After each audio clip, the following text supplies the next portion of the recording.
Assalamualaikum warahmatullahi wabarakatuh. Perkenalkan, nama saya Kevin Dewanto dari kelompok 2 Geologi Struktur. Pada praktikum kali ini, yaitu minggu ke-10, akan membahas mengenai tugas praktikum, yaitu judulnya menentukan orientasi tegangan dan juga dari sesar yang sudah ditentukan dan dari arah yang sudah ditentukan juga. Nah, untuk kali ini alat-alat yang kita butuhkan yaitu pertama adalah worknet, beberapa kertas kalkir, lalu juga ada alat tulis, jangka, spidol, pensil, pulpen, dan juga penggaris. Lalu jangan lupa kita juga membutuhkan soalnya yang sudah diberikan, dan juga kita membutuhkan center counternya seperti ini. Ini bisa dipotong, kalau saya tidak dipotong seperti ini.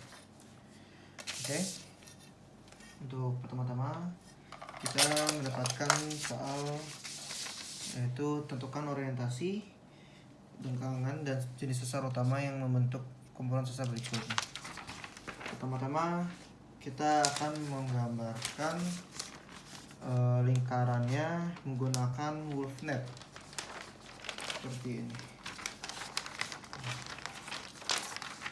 Nah, kita akan menggambarkan wolfnet seperti itu.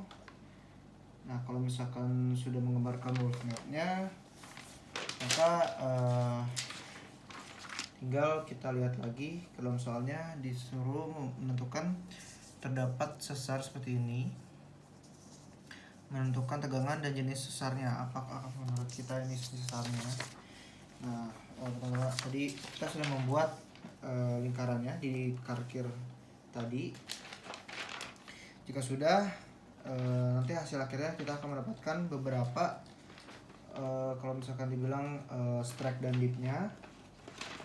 Nah, sebelum mendapatkan strike dan dipnya ini, kita akan menentukan arahnya terlebih dahulu.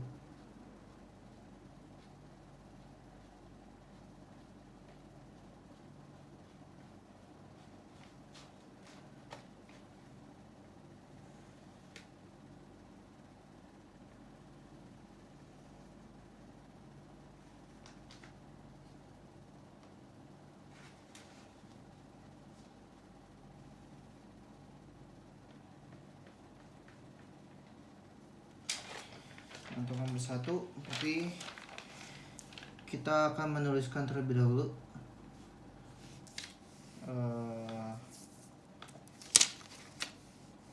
seperti ini. Kita sudah mencatat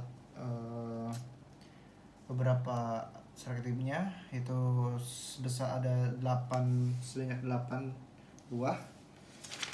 Kalau misalkan sudah, selanjutnya kita akan menggambarkan strike dan dipnya itu yang pertama terlebih dahulu, yaitu untuk yang pertama adalah yang ini. Jadi kita akan menghitung dari maaf tadi wolfnetnya apa saya taruh ini. Maka kalau misalkan kita cari untuk 180 tadi ya, jadi di sini ada 90. Berarti kalau misalkan ini adalah 100, berarti ini 180 berarti ini 180, 90, 200, 210, 220 dan 224 dan 225 di sekitar sini. Kita tarik garis seperti ini. Lalu ini ditaruh di north. Nah, kita akan mencari namanya dipnya itu sekitar 30 derajat. Nah, kalau misalkan sisanya ini ada 8 macam berdasarkan di dalam soal tadi, maka kita akan mendapatkan titik masing-masing tadi itu sebanyak ini. Nah, akhir hasil dari masing-masing garis ini kita akan menemukan yang namanya titik tengah. Kalau misalkan kita lihat, titik tengahnya itu akan seperti ini. Titik masing-masing letaknya seperti ini. Nah, itu adalah kita telah menyelesaikan tugas nomor 1 tadi. Nah, lalu untuk titiknya adalah yang ini titiknya. Jika sudah, maka kita akan lanjut ke selanjutnya.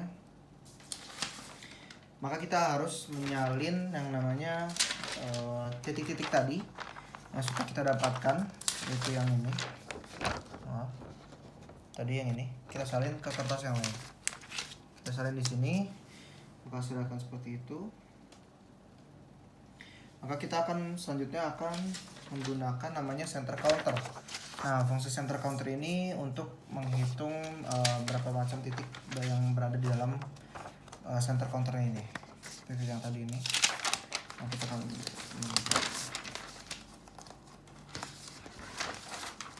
garis counter lens-nya ya. Nah, misalkan hitung, ini akan kita hitung seperti ini misalkan. Kalau misalkan ini berarti ada 2 buah yang titik yang berada di center counter.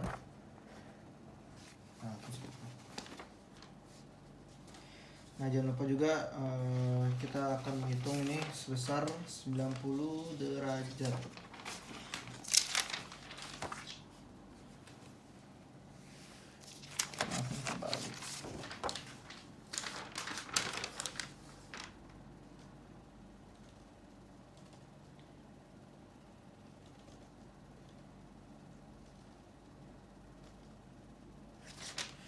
Nah, kalau misalkan sudah mendapatkan titiknya, maka kita akan memutarkan 180 derajat untuk menentukan garisnya.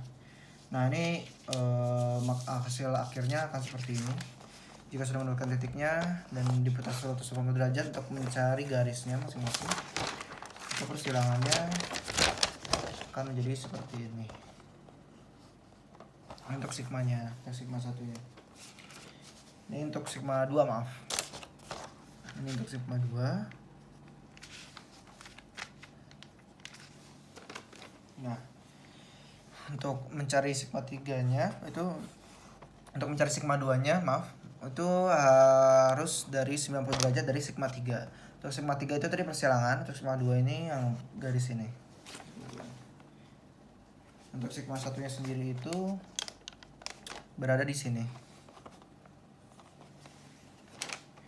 Nah, kita setelah itu kita harus menghitung intervalnya. Yaitu kita harus menghitung dari titik sini ke titik sini. Nanti kita garis melewati titik-titiknya tadi. Dan saya menghitung mendapatkan bahwa intervalnya itu sebesar 138 derajat. Nah, untuk mencari sigma 3-nya kita harus menggunakan pembagian, yaitu tadi interval yang telah didapatkan dibagi 2. Maka hasilnya adalah 69 derajat. Di 69 derajat di sekitar sini. Nah, untuk sigma 1 itu sebenarnya bebas. Untuk sigma 1 dari titik tadi bebas, namun saya menghitungnya dari titik sini. Titik sini. Sini tadi. Kasih titiknya, maaf. Tadi. Lalu kita juga setelah mendapatkan semua sigmanya, kita dapat menentukan trend dan plunge-nya dari masing-masing sigma. Terdapat 3 buah trend dan plunge seperti ini. Yang pertama itu untuk sigma pertama itu cara menghitungnya adalah ini kan 90 derajat ya sigma 1-nya. Nah, ini kalau misalkan dihitung itu dari sigma 1 yang ini ke arah E ini sekitar 86. Dari dia di arah 86 di sini. 80 derajat. Lalu untuk di P sendiri itu sebesar untuk plunge sendiri itu sebesar 10 derajat. Kalau misalkan dihitung, ini adalah sebesar 10 derajat seperti ini. 1 2 4 5 2 4 6 8 10. Nah, lalu untuk masing-masing trend sisanya itu masih sama caranya, yaitu menghitung tadi sama seperti ini, sigma seperti ini sama. Nanti sigma 3 saya lupa. Maka hasilnya saya menemukan sigma 2 trend plunge-nya itu north 156 derajat east dan plunge-nya itu 24 derajat. Dan sigma 3-nya itu trend dan plunge-nya itu north 236 derajat east dan 64 derajat. Oke, untuk selanjutnya ini kita telah menentukan bentuk dari sesar tadi. Nah, untuk yang terakhir kita akan menentukan bahwa kalau misalkan lihat dalam soalnya itu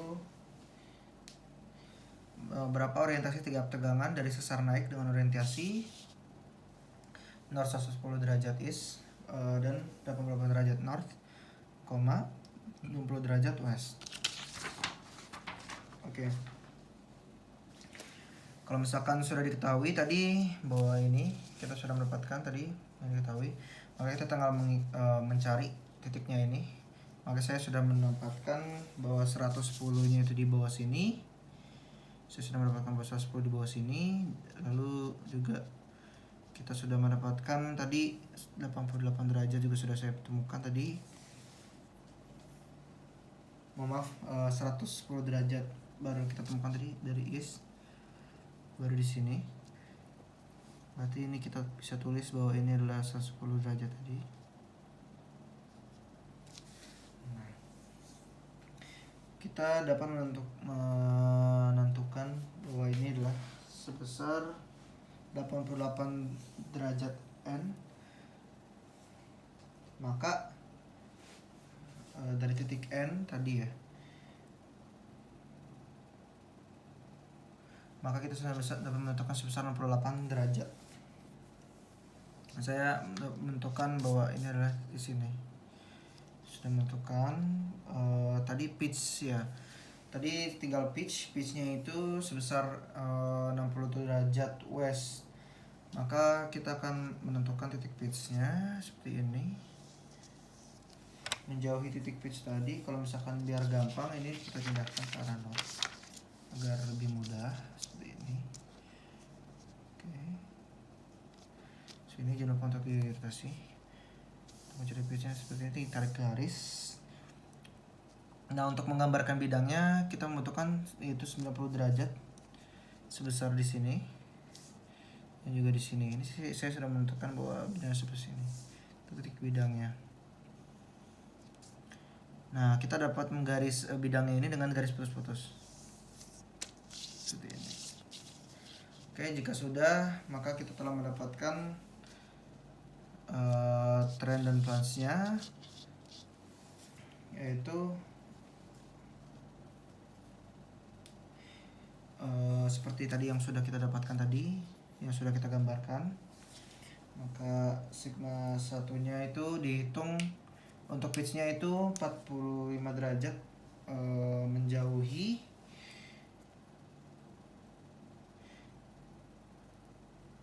itu maksudnya 45 derajat itu ke bawah dan menjauhi ke atas kedua arah. Lalu kita dapat menentukan ya ini tadi trend plunge-nya sudah kita dapat seperti ini, ada 3. Maka hasilnya kalau misalkan sudah saya tentukan tadi, yaitu trend plunge-nya adalah sigma 1 itu north 320 untuk sigma satunya itu north 320 derajat east dan plunge-nya itu 40 derajat. Lalu untuk sigma 2 nya itu north 110 derajat east dan plunge-nya itu 30 derajat. Lalu untuk sigma 3 nya itu north 135 derajat east dan 30 derajat. Mungkin sekian dari saya untuk praktikum minggu ke-10 kali ini. Mohon maaf jika ada kesalahan untuk praktikum terakhir kali ini. Wassalamualaikum warahmatullahi wabarakatuh.